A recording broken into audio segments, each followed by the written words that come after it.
Merry Christmas guys. আজ হচ্ছে আমার বাবার জন্মদিন, তো আমি ঘরটা দেখো সুন্দর করে গুছিয়ে নিয়েছি। তো আমি আরও কিছুভাবে সাজানোর চেষ্টা করব, দেখি কতটা কি করা যায়।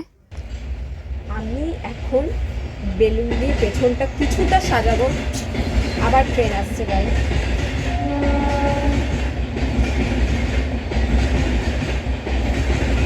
আমি পিঙ্ক আর ব্লুতে কয়েকটা বেলুন এনেছি, তো অল্প করেই সাজাবো, দেখা যাক কীরকম সাজাতে পারি।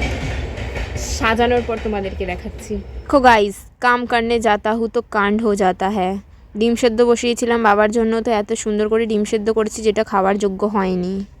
আর এদিকে আমার ঘরটা গোছানো হয়ে গেছে, মানে সাজানো হয়ে গেছে, গুছিয়ে তো নিয়েছিলাম। তো দেখো পিঙ্ক কালার লাইটটা দেওয়ার ফলে আমার কি হয়েছে যে পুরো ব্যাকগ্রাউন্ডটা না পিঙ্ক পিঙ্ক হয়ে গেছে, আর দেওয়ালটাও পিঙ্ক ছিল। আমি এখানে রিলস করলেও মানায় না, কারণ পুরো মুখটা পিঙ্ক হয়ে যায়। এই লাইটটা না ইয়েলো হলে বেশি সুন্দর লাগতো, কিন্তু তখন হয়ে গেছে ভুলবশত, কারণ আমার মনে হয়েছিল যে পিঙ্কটাই সুন্দর লাগবে, আমি তাই পিঙ্কটা কিনেছিলাম। কিন্তু কি করব, এখন হয়ে গেছে যখন এটা নিয়েই চালিয়ে দিই। কেউ তো থাকবে না, জাস্ট আমি, মা, বাবা, তিনজন, বোনও আজকে নেই। আমি তো নিজেই বেলুনগুলো সব ফুলিয়েছি, নিজেই লাগিয়েছি, লাইটটাও নিজে লাগিয়েছি। বোন এসেছিল, বাট বোন চলে গেছে আবার দিদাদের বাড়িতে। দেখতে পাচ্ছ পিঙ্ক লাইটটার কারণে না হাফ কিছু বোঝাই যায় না। আমার মনে হয় যে ইয়েলো লাইটটাই বেস্ট লাগে, ওটাতে সব জিনিসের রিয়েল কালারটা ফুটে ওঠে আর একটু গ্লো করে।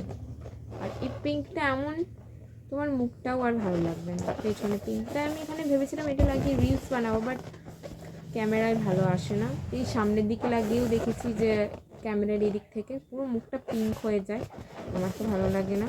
তাই আমি এটা লাগাতে চাই না, আমি এবার হোয়াইট কালারটাই লাগাবো। আর পিঙ্ক কালারটা যে আমার খুব পছন্দ আমি বলবো না, আমার ব্লু কালারটা পছন্দ।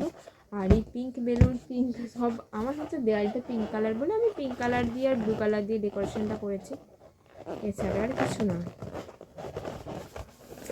আগের বারে মনে হয় রেড আর গোল্ডেন এরকম টাইপের কিছু এনেছিলাম, যারা আগের ভ্লগ দেখেছো তারা জানবে।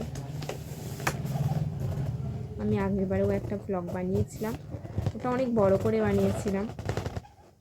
আজকেরটা ছোট করেই বানাচ্ছি, কারণ আজকে রাতে আমরা বাইরে যাব, একটু বাইরে থেকে খেয়ে আসবো।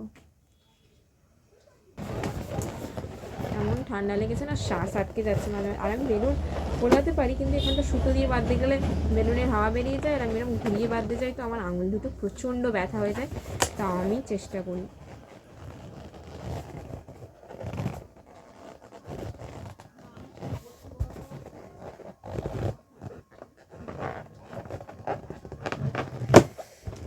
এখানটা ইয়েলো লাইটটা হলে না এই জিনিসটা আরও খুলতো, এটা আমি বুঝেছি।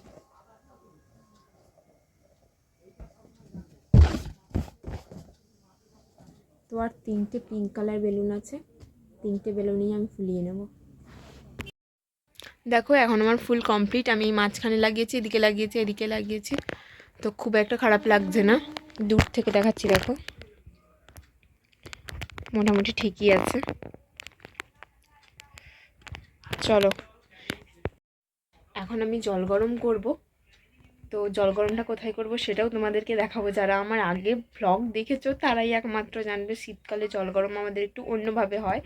তো জল গরম করব, তারপর স্নান করব। আজকে বৃহস্পতিবার, পুজো করতে হবে, তারপর বাকি কাজ। দেখো গাইজ, দিস ইজ আওয়ার দেশি উনুন, কারণ প্রতি বছর শীতকাল এলেই আমরা এই উনুনটা বানাই, তারপর আবার ভেঙে দিই শীতকাল চলে যাওয়ার পর, কারণ তখন আর জল গরমের প্রয়োজন হয় না।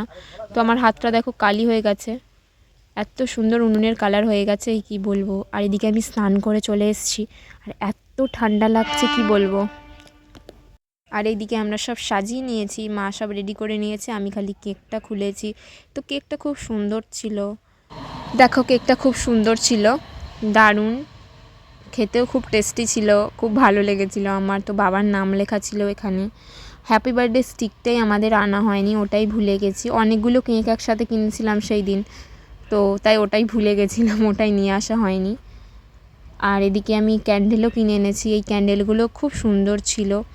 আমি একটু অন্যরকম ক্যান্ডেল চেয়েছিলাম, বাট এটা পেয়েছি, এটাও খুব ভালো ছিল, খুব সুন্দর লাগছিল যখন জ্বলছিল।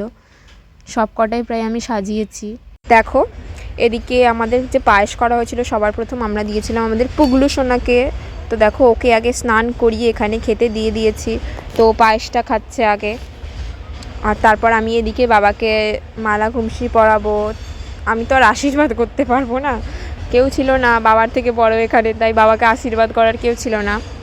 ভগবান আশীর্বাদ করুক তাহলেই হবে।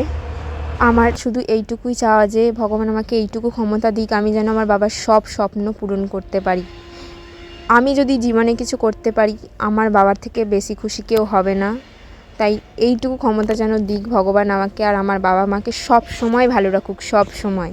25শে ডিসেম্বর ক্রিসমাস, তার থেকেও আমাদের কাছে সব থেকে বেশি স্পেশাল হচ্ছে আমার বাবার জন্মদিন। এটা আমাদের কাছে সব থেকে বেশি স্পেশাল।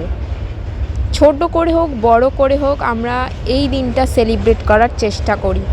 তাই আজ কেউ ছিল না, আমি ছিলাম, মা বাবা ছিল, আর আমাদের পুগলু সোনা ছিল। আমরা এই 4 জন মিলেই আজকে এই দিনটা সেলিব্রেট করেছিলাম।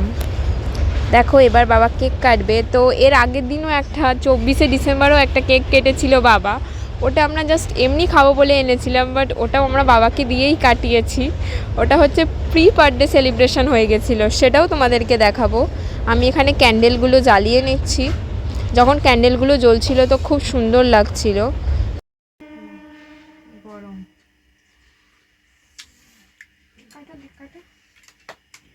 Happy birthday to you, happy birthday to you, happy birthday dear বাবা, হ্যাপি বার্থডে। আচ্ছা ঠিক আছে, খাও না, খাও। আচ্ছা তুমি খাও।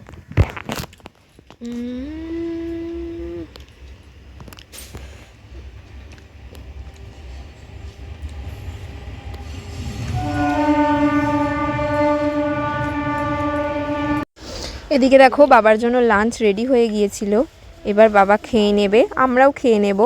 তো আর আমি এখানে দিয়ে দিলাম যে আমরা আগের দিন কেক কেটেছিলাম, এই টাইমেও আমি, মা আর বাবাই ছিলাম, আর আমাদের গপু সোনা ছিল। আজকের মতো ভ্লগটা আমি এখানেই শেষ করছি। সবাই ভালো থেকো, সুস্থ থেকো, এবং আমার বাবার জন্য সবাই শুভ কামনা করো। রাধে রাধে সবাইকে।